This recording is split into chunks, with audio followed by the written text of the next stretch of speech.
Okay, you guys, I am back with another review of a book from an author's point of view. This one is Fearless and Free, a memoir of Josephine Baker. Now, I have to tell you that I had a teleprompter set up and ready to do this, but the doggone thing broke. So I'm going to be reading this from my computer. So here we go.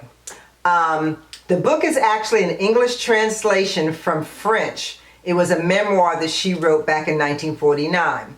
But first, let me tell you how I feel about it as a writer. This book was actually more of a dictation rather than an autobiography because Josephine didn't want to write it herself and she didn't want a ghostwriter. So she spoke to a man named Marcel Sauvage and he took notes.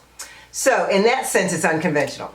Now, the actual book was fascinating to me. She talked about her childhood in St. Louis and how she loved to put on performances for the neighborhood kids.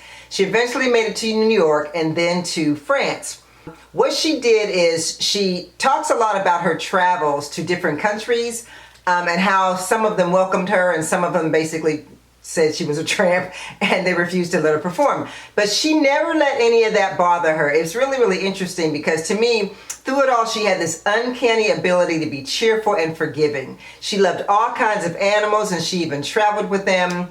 Much of this book is about her experiences on the road. One of my favorite parts is her discussion of how she was a French spy during World War II.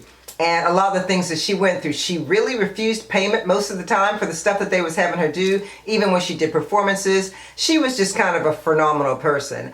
And regarding her attitude toward life, I wanted to just read this passage to you. It's on page 165, and I'm just going to read this really briefly because I think this really pretty much sums her up. It says, "Why can't people see that there's not enough kindness these days? Our world isn't so much in poor taste as entirely unacceptable.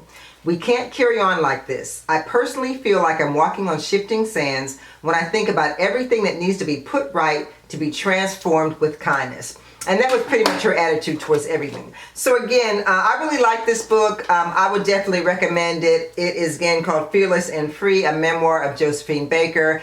And I hope you guys enjoyed this and I'll see you next time.